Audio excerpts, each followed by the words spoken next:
اور ہم نے نوح علیہ السلام کو ان کے قوم کے پاس رسول بنا کر یہ پیغام دے کر بھیجا کہ تم اللہ کے سوا کسی اور کی عبادت مت کرنا، میں تم کو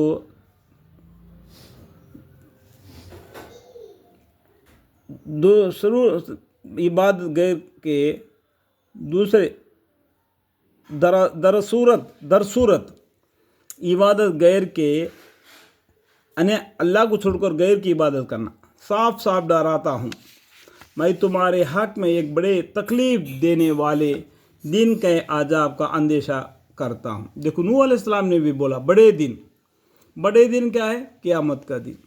ان کی قوم میں جو کافر سردار تھے وہ جواب میں کہنے لگے کہ ہم تو تم کو اپنی ہی جیسا آدمی دیکھتے ہیں اور تمہارا اتباع انہی لوگوں نے کیا ہے جو ہمیں بالکل جہیل ہے، یعنی کمزور ہے، پیسے سی یا مال سی، ان لوگوں نے تمہارے پر ایمان لایا، ایسا کر کے جو پیسے والے گھمنڈی سی باتیں کرنے، جن کی عقل اکثر خفیف ہوتی ہے، اللہ مغفر، پھر وہ اتباع بھی محض سری رائے ہوئی ہے، اور ہم تم لوگوں میں یعنی تم میں اور مسلمان میں کوئی بات اپنے سے زیادہ بھی نہیں پاتے، بلکہ تم کو بالکل جھوٹا سمجھتے ہیں۔ ایسا ان کی قوم نے نوح علیہ السلام کو الٹے جواب دے دیا۔ تو نوح علیہ السلام نے فرمایا، اے میری قوم، بھلا یہ تو بتلاؤ کہ اگر میں اپنے رب کے جانب سے دلیل پر قائم ہوں جس سے میرا نبوت ثابت ہوئی تھی ہے اور اس نے مجھ کو اپنے پاس سے رحمت یعنی نبوت عطا فرمائی ہے، پھر وہ نبوت یا اس کی حجت تم کو نہ سوچتی ہو تو میں کیا کروں؟ اللہ کے طرف سے حکم جو میں آپ کو پہنچا رہا ہوں آپ کو سمجھ میں نہیں آ رہا ہے تو میں کیا کر سکتا؟ مجبور ہوں۔ کیا ہم اس دعوی یا دلیل کو تمہارے گلے مٹا دے اور تم اس کو نفرت کیے چلے جاؤ، یا اللہ کے حکم تمہارے کانوں تک پہنچا رہے پھر بھی تم نفرتی کرتے جا رہے ہو؟ اور اتنی بات اور زیادہ فرمائی کی، یعنی نوح علیہ السلام نے اور تھوڑا سا بات یہ فرمائی کی، اے میری قوم، میں تم سے اس تبلیغ پر کچھ مال نہیں مانگتا، یعنی اللہ کے حکام تم تک پہنچانے کے لیے تمہارے سے کوئی بھی مال نہیں مانگتا۔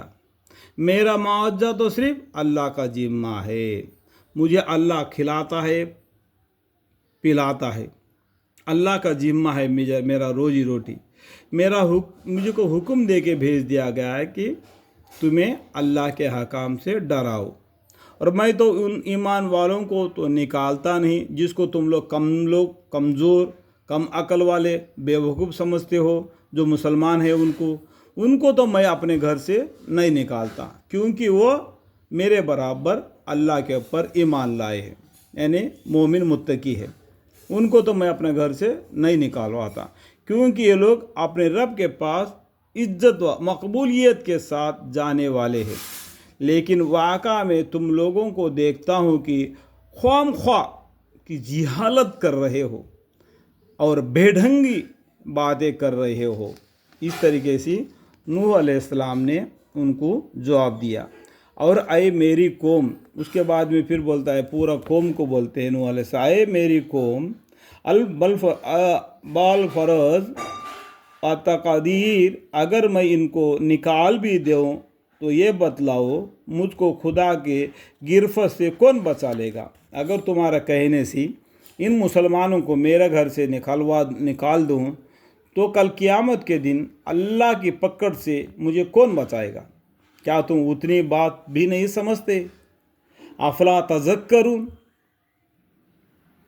اور میں تم سے یہ نہیں کہتا کہ میرے پاس اللہ کے تمام خزانے ہیں، اور نہ میں یہ کہتا ہوں کہ میں تمام غیب کی باتیں جانتا ہوں، اور نہ یہ کہتا ہوں کہ میں فرشتہ ہوں، اور جو لوگ تمہاری نگاہوں میں حقیہ ہے میں ان کی نسبت تمہاری طرح یہ نہیں کہہ سکتا کہ اللہ تعالیٰ ہرگز ان کو ثواب نہ دے گا۔ جو اللہ پر ایمان لائے ان کو ایسا بات میں نہیں کہہ سکتا کہ اللہ ان کو ثواب نہیں دے گا. اللہ جن کو اللہ پر ایمان لائے ان کو اتنا ثواب ضرور دے گا جتنا انہوں نے نیک کیے. ان کے دل میں جو کچھ ہو اس کو اللہ ہی خوب جانتا ہے. ٹھیک ہے. میں تو اگر میں ایسی بات کہہ دوں تو اس صورت میں ستم ہی کروں. ایسا غلط بات میں اگر کہہ دیتا تو وہ میرے لیے وبال جان ہوگی، ستم. وہ لوگ کہنے لگے کہ اے نوح علیہ السلام تم ہم سے بحث کر چکے. نوح علیہ السلام سے ان کی قوم نے بتایا آپ نے ہمارے سے بہت ہی باتیں کر چکے، پھر بحث بھی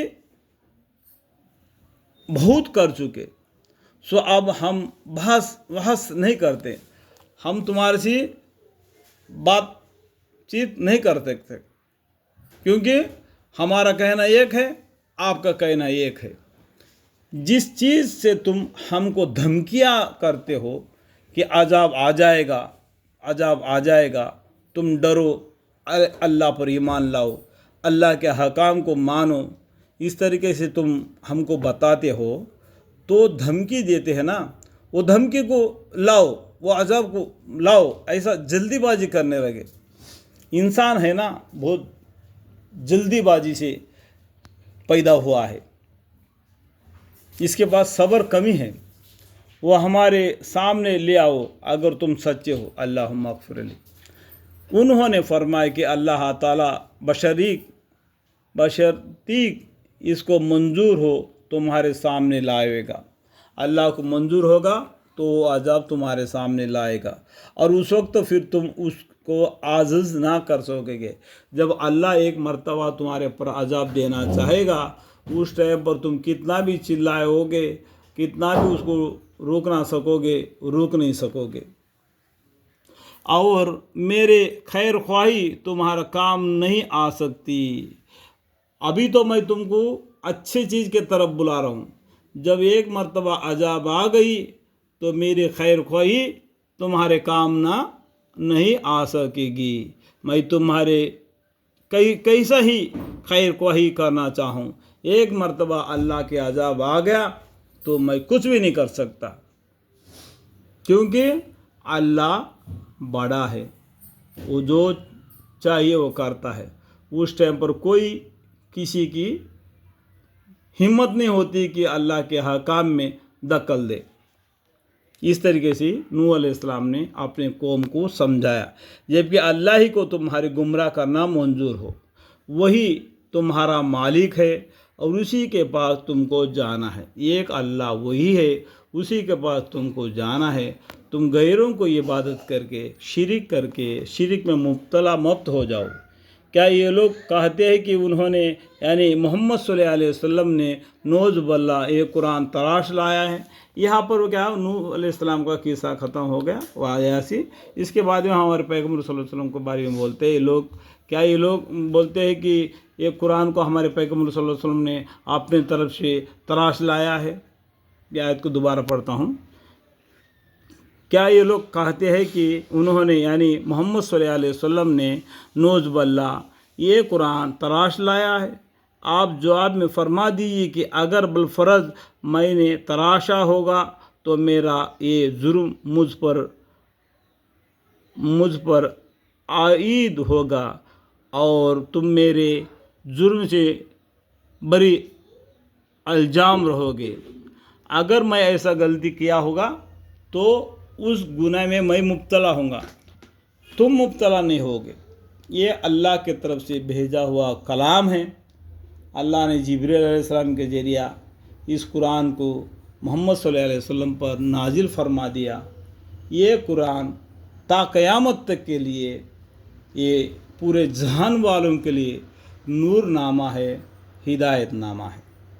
اور محمد مصطفیٰ صلی اللہ علیہ وسلم قیامت تک کے لیے پیغمبر ہے. ان کے بعد میں کوئی پیغمبر نہیں آئے گا. یہ لکھا کا ہے 202 پارے میں لکھا ہوا ہے. ٹھیک ہے. اور عیسیٰ علیہ السلام آئیں گے، لیکن ان کا کچھ کام دنیا میں باقی ہے. وہ